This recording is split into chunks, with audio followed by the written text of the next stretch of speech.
Welcome, ladies and gentlemen, to Spincast. My name is Keegan. I am joined today by BRADEN HENSLEY of Louisville University Esports Club. How are you doing today, my good man? I'm doing all right. How about yourself? I'm doing fine. A little bit tired, but you know what? That's going to happen during quarantine lifestyle. Am I Of right? course, of course. Speaking of quarantine, how is that affecting you guys?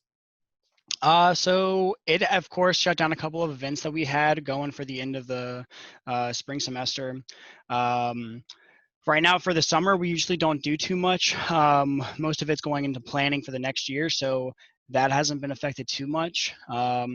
It's actually given us an opportunity. We're working with in the university, there's some online tournaments that they're Hmm. looking to push through.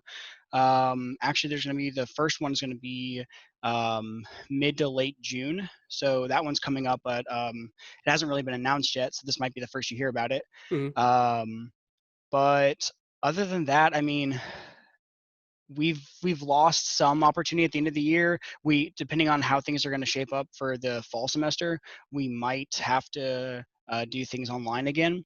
But if that's the case, we're going to have plans on how to have online events. Hmm. We actually ended up having an online event that was pretty fun, but it wasn't as big as our in-person events would have been. Um, but we're going through it. It's better, we're glad that things were canceled because it's, we want to play it safe rather than risk it just to have some gaming events that aren't as important. Right. Yeah. I mean, health and safety is definitely more important than Hmm. playing some games in person, especially when the great thing about esports is it can all be done online. Yep. So, to start off here, let's hear a little bit about your program. What do you guys do? Teams, generally, how does your day go? How do your students and esports athletes there actually go about their day, and how does esports work into that? um, so we don't have a varsity program at the University of Louisville. We are a relatively new student club. We've been going on for about 2 years, um, and going on three. So a lot of it is kind of student ran, or I mean, it's all pretty much student ran. So practices, scrims, each we have team captains that are dedicated to define those scrims and have those set up. I know like our Rocket League team is probably the best about it. They scrim at least once a week. But they're always playing with each other, trying to build more chemistry. Get their synergies going. Um, and for the most part, I mean, like we don't have anything on campus to offer, like a dedicated space to play or anything like that. Whenever we do have events, we'll have like a space, that we'll have like a large space, but we have to bring our own equipment, our own gear. Hmm. Um, so in terms of like day to day, I mean, they go home, they play there. We're really hoping that in the future we'll be able to do something more, but that's more talks later. Hmm. So yeah, we like on like the club officer side, we try to work with the university and try to get more involvement, more opportunities like scholarships, Hmm. so that players do have more incentives and more availability to play. So maybe they don't have to work a job during the semester, and they can instead focus on the teams and stuff like that. Hmm. So yeah, it's very difficult getting that kind of support in there, especially when you're a club. I remember back in my alma mater, I started up the esports club there, and there was all kinds of pushback from the faculty. Mhm. Are they at least being supportive of the club itself, or are they kind of giving you a lot of pushback on everything? So it's actually going really well with the club. Um, we haven't had any pushback really. I know I haven't spoken with her myself, but I know our president, Neely Bindapudi, she's really in favor of esports on campus, and she's actually been trying to push for it. So early on, so I kind of started back up the club. We had it, but it was like a League of Legends club, really. So it got closed down. I took it over, and then since then, I started talking with the university administration and trying to see what I could do. But at that time, we had an interim president, so there was a lot going on campus Right. administration. So things were kind of all up in the air everywhere.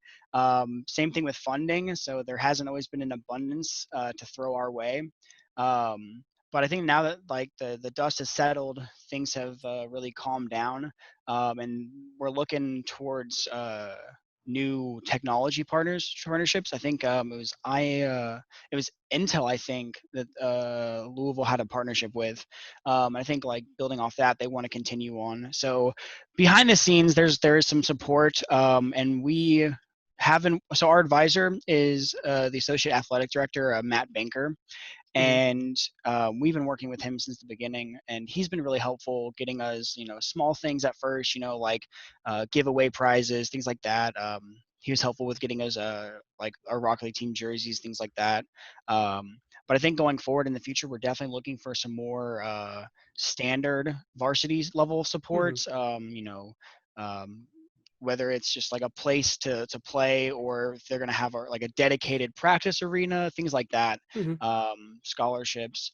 Uh, but so it's been a slow start, but it's especially recently it's been picking up, and I think that it's going to really start shooting off soon. Well, let's hope.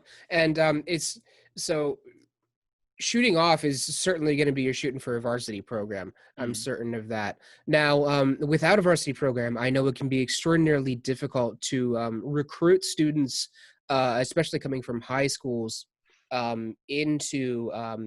into college, because you don't have that kind of like a dedicated practice schedule, like no dedicated practice arena, no GPA requirements. So it's like, mhm. how do you guys manage all of that? Is there still like a soft requirement for those things?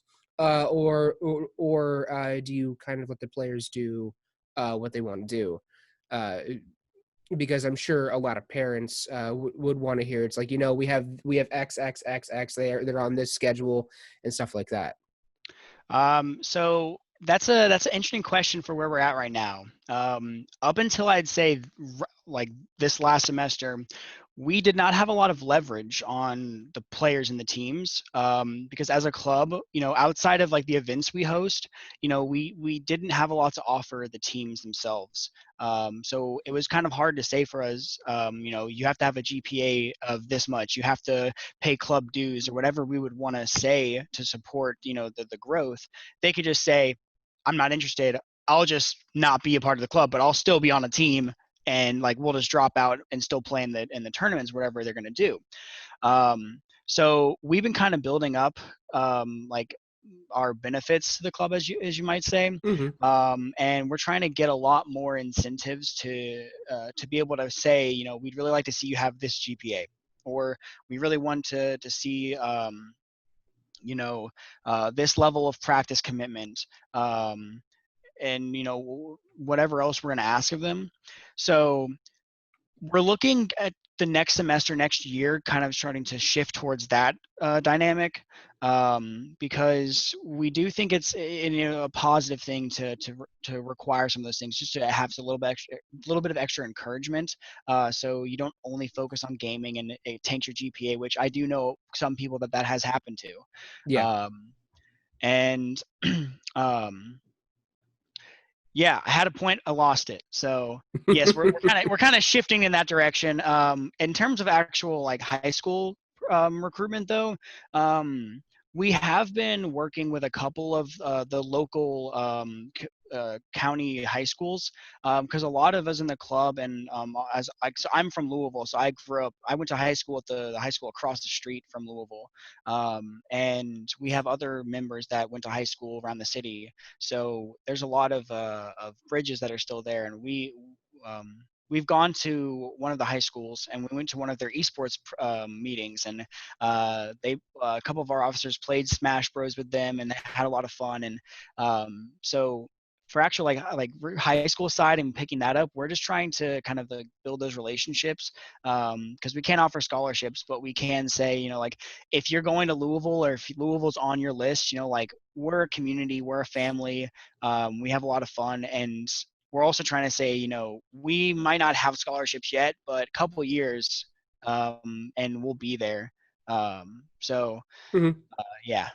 Scholarships aren't really that important with esports that I've found, though. A lot of what's more important is that building that community, like you said, that Hmm. building that community, that building that positive experience for everybody involved, uh, students, parents, and faculty around this esports program.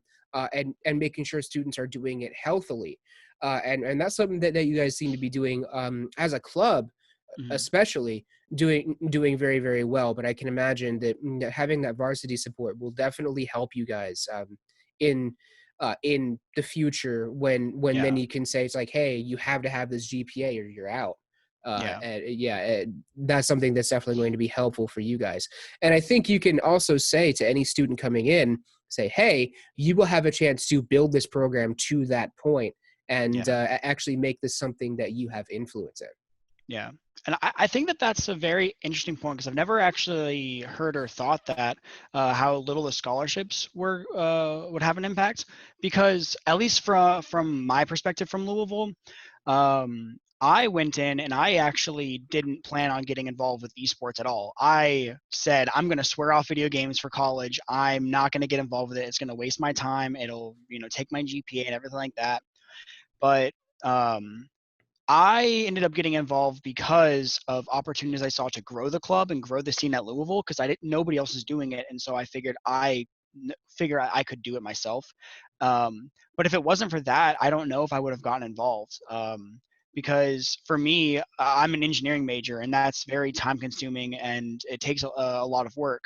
So I know a lot of other majors like that at Louisville, and they're very focused on their degree, and um, their priority is going to be on that. And to them, if they're just going to be playing on a team, that's not enough for them to throw away study hours or homework or things like that, or another or a part-time job.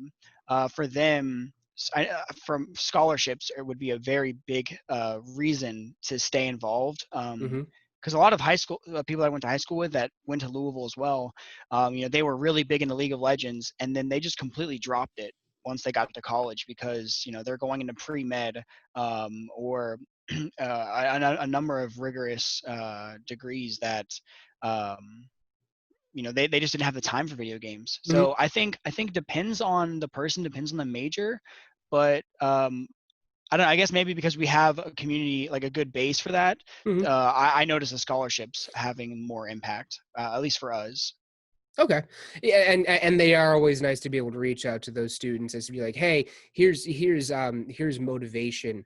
Hmm. It's to come in and it's like, hey, still keep up this hobby that you love to do, and now you can do it, for your for your tuition in Yeah. college, and then in addition to that, there's all of the extra like applicable skills that esports can teach you, especially on the production side, like learning how to run a Yeah. broadcast, learning how to do graphic design, casting. That's where I come from. Yeah. But it's there are all sorts of things that esports can teach students, even without those scholarships, and that might be a good pitch point for you guys until you have those scholarships. Is that, hey, look at all these XXX, like X, Y, and Z things that esports can Hmm. do for you even without that. Yeah. Now, so tell me a little bit about your teams, and rivalries, competitions that you guys do. How do you organize scrims? How do you organize competitive play? Stuff like that.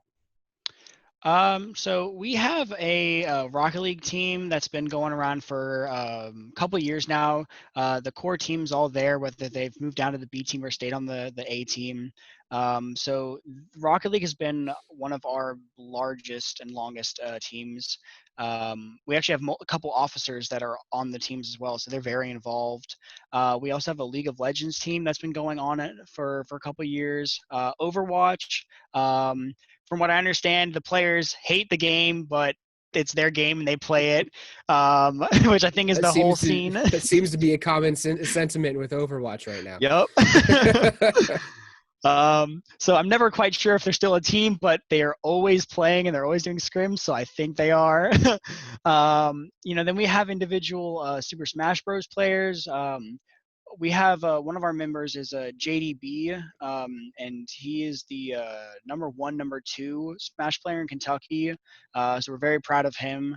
Um, and then we also have some Hearthstone players that get into it. And we'll have smaller things like Valorant. We're getting teams started up in that. Ooh. Call of Duty, Rainbow Siege. A lot of those things are teams that we've always had players interested in, but we've never had enough enough members or enough organization to put them together, but we're starting to get the ball rolling on a lot of those. So in terms of like scrims and practice setups, I talked to our Rocket League guys about this, and because I'm not actually on a team myself, and they would so whenever it is whenever it's like near or during a tournament season, or whenever they're playing games, they'll have at least one scrim a week, but they'll be aiming for two or more. um, and if there's a big competition coming up, they're playing every day, but at least scrimming more in general. um, but they put in ridiculous amount of hours. I know one of our members, I think his name's Rev. He's always playing Rocket League. It's ridiculous. He's posting highlight clips like every 30 minutes, and it's ridiculous how much time that he puts in, and how much he puts into the game. I think I've actually casted your Rocket League team before, because I cast for Collegiate Carball, and they are definitely a stellar team to watch play, and they definitely put on some entertaining plays. I'll say that much, with what they can do. But your Rocket League team, I know, is very dedicated, but I Mm. assume that the rest of your teams are as well. So, what other leagues do you guys participate in? Like you participate in NACE? Uh, well, with Hearthstone, you probably participate in TESPA. Mm. What are the leagues you guys participate in? So we are not a part of NACE. We haven't been doing any official things like that. TESPA for sure. We did have a Heroes of the Storm team a while ago that was doing the Heroes of the Dorm league. Um, That's let's gone see. now. Yeah, yeah. We have the Collegiate League of Legends leagues that our league of players are in. Overwatch. I know that they were doing a league. I can't exactly remember the name of it, um, but yeah, we're looking in. We've been looking into leagues like NACE and those more uh, you know confirmed third party organization leagues. But that would require some work with the university that we're slowly getting towards. Um, so in terms of actual leagues, I mean that's pretty much it. We do a lot of like tournaments on our own, Hmm. or just side tournaments, and leagues. We're starting to work into that. Rocket League is doing the collegiate Rocket League qualifiers, and looking to get into things like that. Hmm. I have two more questions for you, Mm-hmm. and the first one, I ask this to every single university that comes our way, and everyone seems to have a different opinion on this, but there are a lot of points that I hear referenced a lot. What do you think about there being a more dedicated and unified governing body to esports in the collegiate sphere? There's been a lot of talk about the NCAA becoming involved in that, but then again, there's also talk about leaving it up to organizations like NACE, Collegiate Star, TESPA, or even the organizers themselves. So, or sorry, developers themselves. Mm-hmm. So it comes down to, do you think either one is better, or do you think we don't even need one? Um, I think that there needs to be some organization in some form. I think leaving it up to the developers wouldn't be a bad idea, but I think that there could just be too much variation there. What I would like to see is an organization, not the NCAA, but I mean, something like NACE, but something that like maybe working through the developers. So each game is its own beast. It's not Mhm. like a college program where you're all the teams, or a football program where all the teams are playing college or football. My goodness. um, each game is its own thing. It's very different, whether it's how many people are on the team, whether it's this type of game, MOBA or fighter, whatever it need be. So I think something that maybe goes through developers or through the games to organize these leagues or tournaments would be really nice. But I also don't want to see college students locked down like you see with a lot of traditional sports. So if you're in college, like there's a different level of time commitment. So you can't be in college and also a professional football player or a professional basketball player. But you can do that with Mm-hmm. esports. You can be in college and you can be a professional player. So I don't want to see college students locked down to only being college esports players if they have the skill to be on a pro team. Now I think as things develop going forward, the time commitment required for video games is going to be a lot higher, at least in team-based games. For individual games, it's you grow at your own pace or whatever they pace that as. But I think that the time required to be put in the game is going to be going up and up. So maybe college students wouldn't have the time to do both. But for right now, I think that it's possible and it's happening where college students are pro players. So some organization that doesn't limit the college players, but can just kind of like herd everything into, if you want to play in this game, play in this league. Um, and maybe do that based on regions, so you're not having too much lag variation by games. But um yeah, I do think that there needs to be some form of organization, but Mm-hmm. yeah. Yeah, and you're hearkening a lot of those points that we hear about the not necessarily anti NCAA, but definitely don't think that the NCAA should be involved in esports. Talk is the amateurism aspect of it, where it's like, does streaming count as making money off of your sport? And that's a lot of the things that we hear coming consistently. So it does seem like we're taking steps in that direction, though, towards Yeah. that unified approach. But again, you're reiterating a lot of the points that we've already heard, where it's like we do need to have some sort of organizing body, but not the NCAA. So Yeah. yeah, you're in a very similar mindset to a lot of other esports programs out there. And then my last question for you is, if you had to give advice to a middle school or high school student as to how they can take their passions to the collegiate level and be able to defend this hobby to their parents, faculty, friends, anybody that really tries to come at them with hate for this hobby, how would you suggest they do that? And specifically on the how can they advance their passions in esports? I think the answer to both of those is to get involved with their collegiate scene if it's possible. For us, whenever we have events and meetings, it's open to the public, it's open to students. So anybody that wants to can show up. We actually have had events where there was something else going on campus in the same building. And we had kids maybe 10 years old walk by, see we're playing video games, and just ask if they could come in.